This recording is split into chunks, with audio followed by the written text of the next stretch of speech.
Hi guys, this is Dr. Gonzalez, and today's presentation is going to be about ethics. I'm recording this in January of 2026. We just finished one of the first this year, Deep Freeze.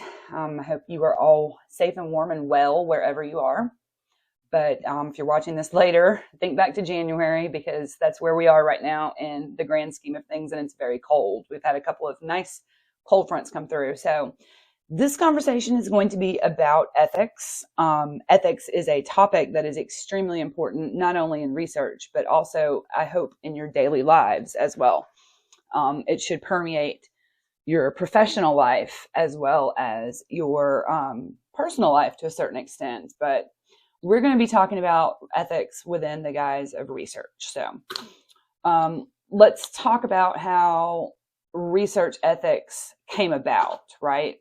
So we know that protecting people is one of our duties as a researcher. Let me get my highlighter and my pen up here. There we go, it's highlighter.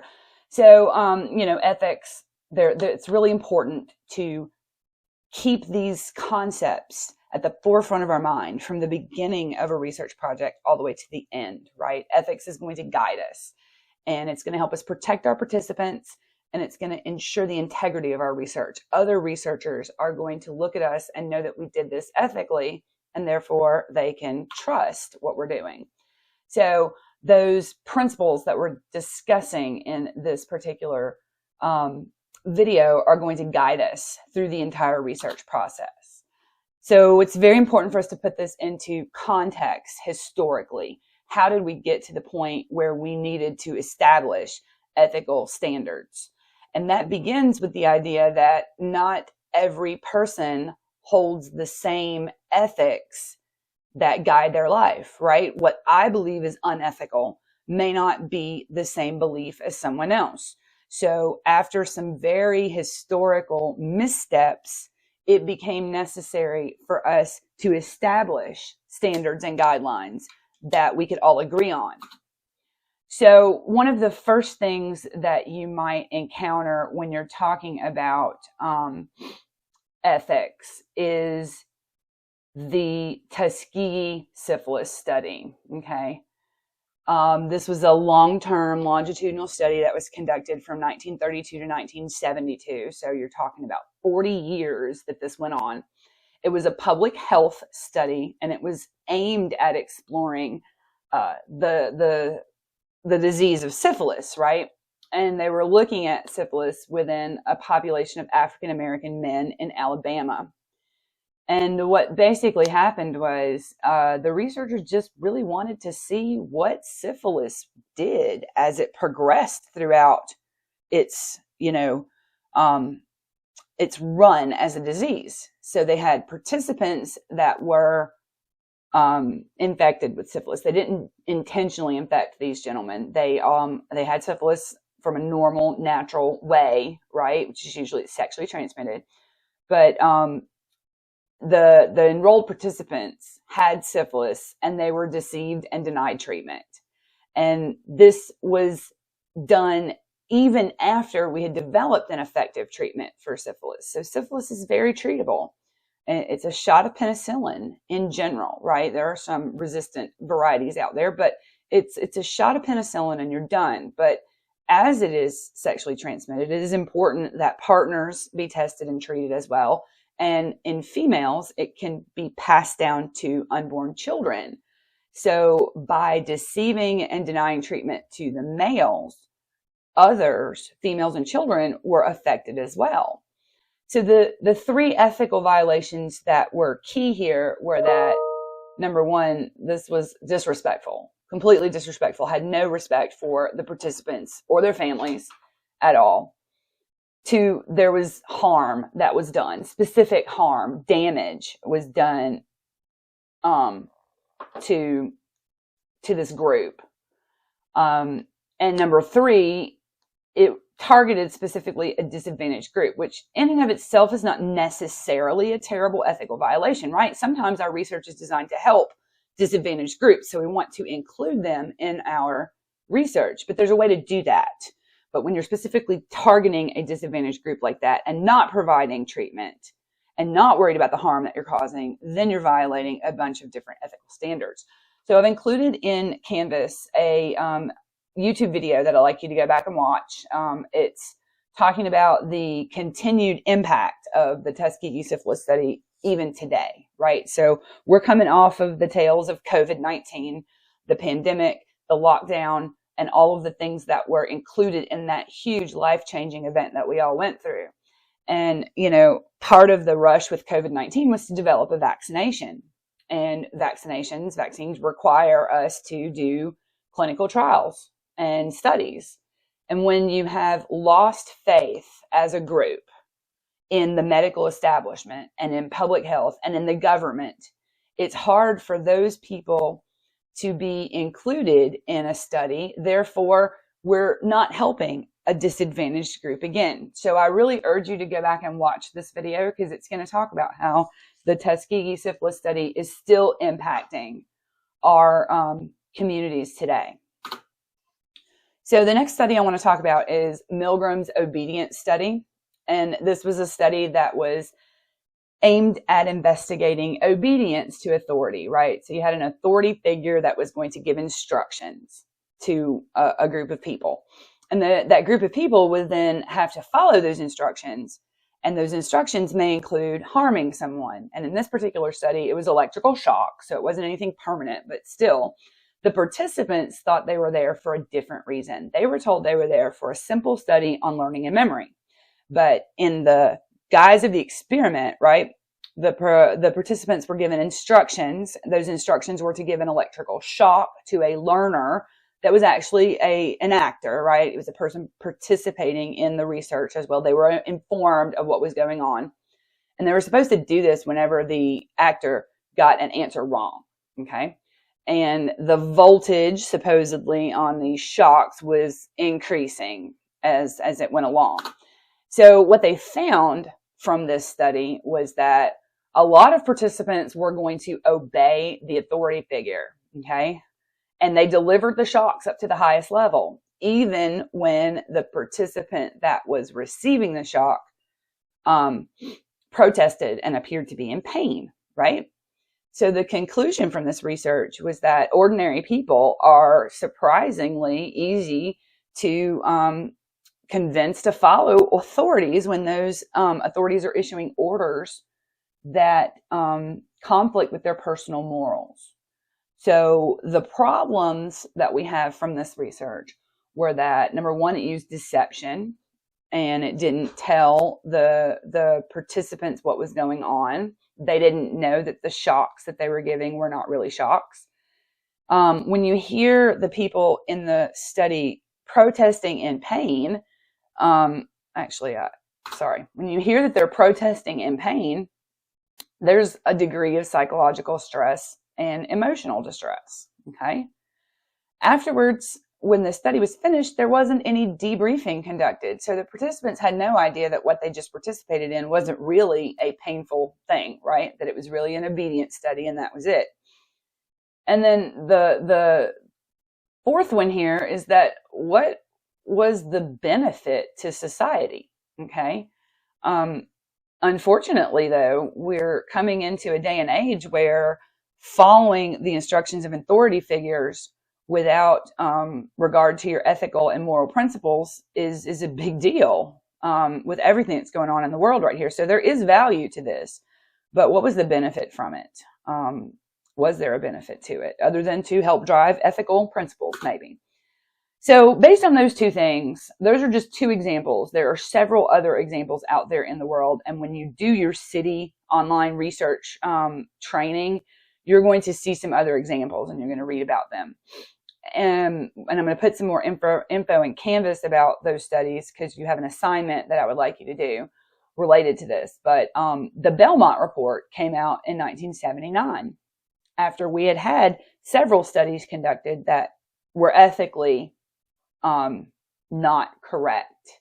And that Belmont report is a direct response to the ethical abuses in not only psychological research, but also medical researches. And it was most notably informed by the Tuskegee syphilis study.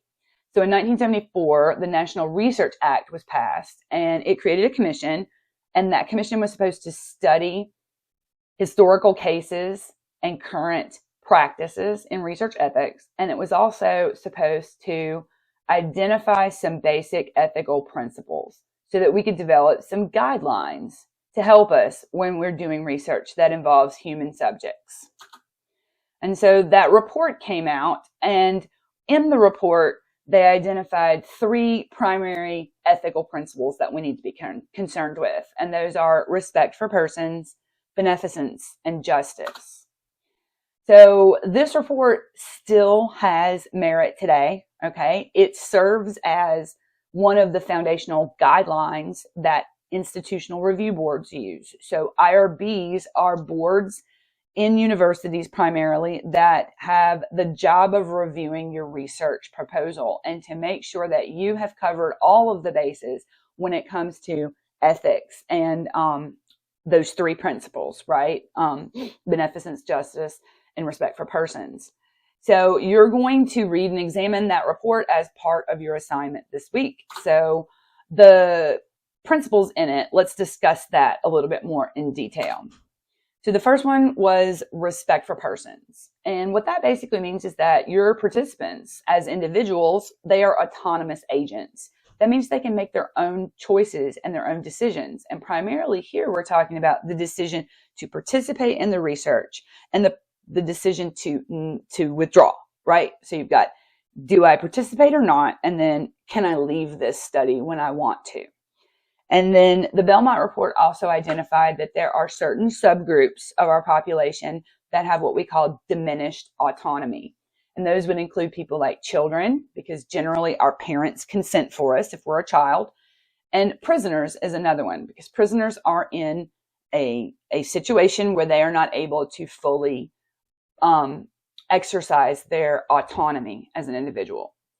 But in order to respect people within the guidelines of the Belmont report, there were 3 things that needed to be highlighted in informed consent. An informed consent needs to explain the study, it needs to list the risks and benefits, and the participation in it needs to be voluntary. The second of the 3 ethical principles from the Belmont report is beneficence. And beneficence means that we have to protect our participants from harm, and we need to make sure that we've addressed potential benefits and potential risks through a risk-benefit analysis, right? And our benefits always have to outweigh our risks. So doing risky research just for the purpose of doing research is not good. Research in general, just about every research project has some sort of risk, okay? And whatever benefits we get from our research have to outweigh those particular risks. And we as researchers have to do everything we can to minimize possible harm. That might mean providing debriefing. It might mean providing a number someone can call for doing research on something that is touchy, like maybe anxiety or depression, providing them resources and places they could go if they need to get further help. Those are all things we can do to minimize that possible harm. And the third of those principles was justice. And justice means that we are going to distribute the benefits that are received from this research in a fair manner, and that the burdens of the research were carried out in a fair manner. So we usually look at this within the realm of participant selection. So we don't want to target vulnerable populations unless that research is going to directly benefit them. So if I'm including prisoners in my study, I don't need to include them simply because they are a population that might be easy to access, right? I want to include them or target them because the research I'm conducting is going to directly benefit them. So from the Belmont report, we evolve to the American Psychological Association's 5 general ethical principles. And these are from your book here.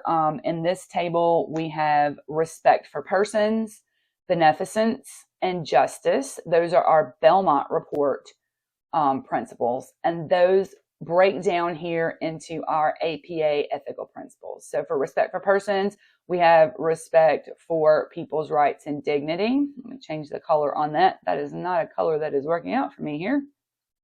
Okay. Under beneficence, we have beneficence, and then non-maleficence, which means not being bad, right? We also have something called fidelity and responsibility. Okay. And that means we're going to establish relationships that are trusting, open, and honest. And we're going to accept our responsibility for the component and for the competent and professional behavior. So we have a responsibility to provide competent behavior. And this is really relevant in research and also in things like teaching and clinical practice. And then the third Belmont component was justice, and we've broken that now down into justice and integrity. And then justice makes sense. It's the same way that we were talking about before, that we're working towards a fairness, that people are going to benefit from these research that we're doing. But integrity means that we're going to be accurate, truthful, and honest, not only in our role as a researcher, but also in what we're presenting as far as data is concerned and how we did the project itself. So let's talk about the APA's 10 enforceable rules. So under standard number 8, we have research and publication is the most relevant to psychologists conducting research and includes multiple sub-guidelines focused on participant protection, scientific integrity, and responsible dissemination of findings. So this has to do with publication of what we've found out, and it's our duty as a good researcher to focus on protecting our participants, having a scientific integrity that's high, and then disseminating what we found out. So we have come away with some standards for this. You know, most people participate in some sort of ethics training. Okay, you will be doing that as part of your assignment this week.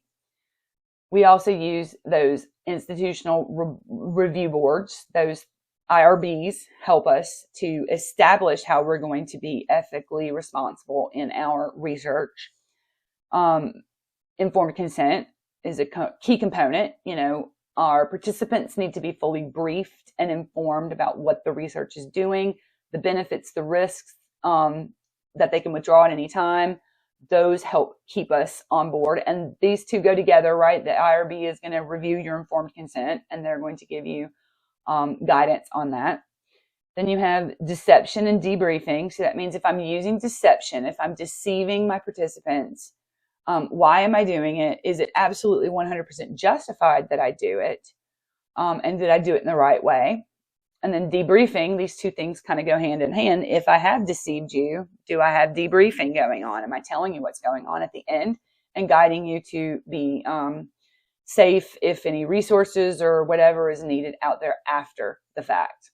Then we also have research misconduct, right? So misconduct in the research world could be something like fabricating your data, making up data that didn't exist, not being open or transparent in how things were done. Like, say your lab was funded by a pharmaceutical company and you're doing research on that pharmaceutical product. That is something that we need to declare. And then plagiarism is another one.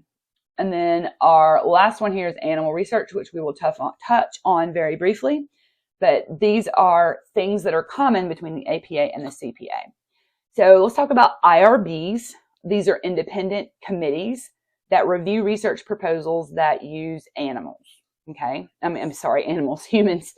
I was thinking about animals for a moment there and went the wrong way. But anyway, involving humans, we want to make sure that the treatment to humans is ethical, right? And if an institution is going to receive federal funding, say it's an NIH grant that's going on here, IRB review is federally mandated, right? You have to do it. So some of the responsibilities that the IRB is going to check and review is ensuring that any risks were minimized in your research protocol. They're also going to verify your informed consent procedures and the informed consent itself. And they also want to see where you are evaluating and maintaining confidentiality protections for the data that you're collecting. So before a researcher can do any sort of research project using human participants, the project protocol must be approved. So you can't collect data until the IRB is finished. So one of the components within what we just discussed was informed consent. And what informed consent means is that your participants are fully informed about the research before they agree to participate. So we want to tell them things like the purpose of the research, why we're doing this, how long the research is going to last, the procedures that are involved, the risks and the benefits. We're going to ensure that their participation is absolutely voluntary. They're not being coerced into participate, and that they have the right to withdraw from that participation at any time. So your informed consent is a document, right? It's typically documented with a signed form. And then when you're working with research populations that have diminished autonomy, like children, people that are cognitively impaired, prisoners, there are special safeguards, and you've got to get guardian consent whenever that is mandated. So on the picture here, I just showed you a little example of a informed consent, just what it might look like from the outset. So let's talk about deception. Deception means I've withheld information from you, okay? Or maybe I presented the information in a different manner, misinformation, right? And there's two kinds. I can omit stuff, or I can actively mislead participants through commission. So deception is allowed, but it's only allowed when it's justified. So there has to be a really good reason for doing deception. And that deception needs to be used when there isn't a feasible alternative. Sometimes there are situations where we can't get away from doing something with deception. So it's not that we can't do it, we have to do it the right way. And then the study also needs to not pose any significant harm. So that's part of the justification of using that deception. But all deceptive studies need debriefing afterwards. You have to tell the participants what happened, why, and give them a full understanding of why it was necessary for you to do what you did. So that debriefing comes after the study is completed, and it's got three purposes. One, you're going to tell the participants about the real reason, the true nature behind the study. You're going to explain to them that deception occurred, what deception was, and why you had to do that. And then if it caused any stress or distress, you're going to offer some sort of psychological support. And so this helps you ensure that your participants are leaving the study without any harm or confusion, and that they're going away with a clean mind, right? And it's an educational moment that helps the participant understand that research process a little better. Research misconduct is that omission and commission acts that we talked about earlier. So the APA is going to forbid us to do anything that would compromise our scientific integrity. And that includes things like making up data and fabricating and falsifying that data. So if you make up data that's never collected, that's data fabrication. If you manipulate your data or your research processes to get a desired outcome, that's data falsification. And then we have plagiarism, which is presenting another's ideas, words, or work as your own without giving them the proper credit they deserve. So there's lots of different consequences for research misconduct. It could mean that you lose your credibility within the scientific community. No one trusts you anymore after that. Academic penalties, like if you're a researcher, an undergraduate or a graduate researcher, you may not graduate. You could lose your job, and there's even legal action that could be taken against you, because this is a very serious thing. We don't want to make up data or falsify that data. Let's shift the focus a little bit and talk about animal research. So research out there not only includes humans. There are sometimes when research needs to be conducted with animals, and that research also has a set guideline body that we need to follow, both ethically and legally. So animal research is provided with oversight from an Institutional Animal Care and Use Committee, an ICOOC. So ethical animal research has to justify why we're doing this with animals. And that's especially prominent when we're doing higher order species like primates, okay? We want to make sure that our animal participants are treated humanely. They need to get proper housing, proper medical care. They need to be fed. They need to be kept clean. We also want to minimize their pain and distress because they are living beings, right? We don't want to cause undue pain or distress. And then when we need to put these animals down or to do surgery on them, we are going to use anesthesia or euthanasia that is respectful and use it when it's necessary, right?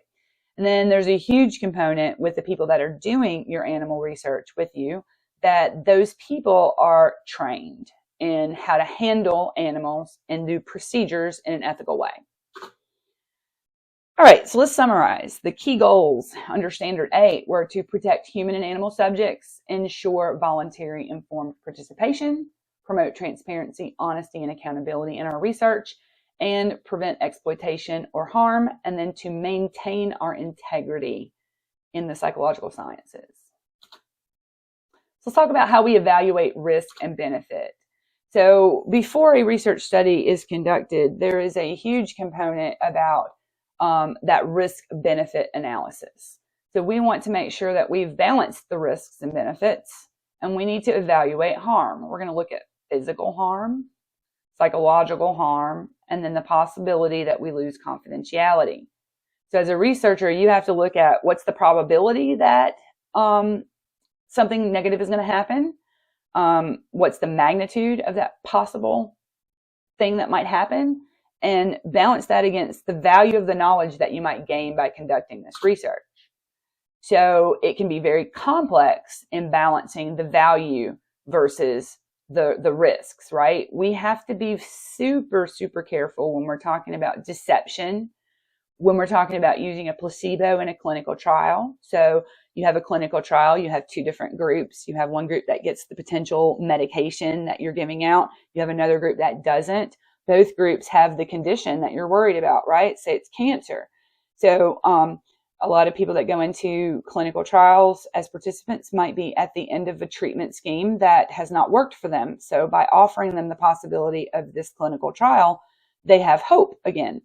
And the problem with that is if the participant is randomly assigned to the placebo group, they're not going to get that treatment. And that is something that has to be considered not only by the participant, but as us as researchers, right? And then we have to be very careful with ethics and balancing that scientific value versus participant protection when we're talking about vulnerable populations. So your assignment for this week, you are going to complete the City Researcher training program. There is a link. This link will be in Canvas. You're going to have a document in Canvas that's going to show you the steps that you need to take to sign up for an account and then complete the training. And then you're going to submit that completion certificate in Canvas. There may also be a discussion question this week. And I am also going to include a short reading that needs to go with that discussion question. So if you have any questions about what is going on in this week's research, this week's studies, just let me know, reach out to me. I'll be happy to help you.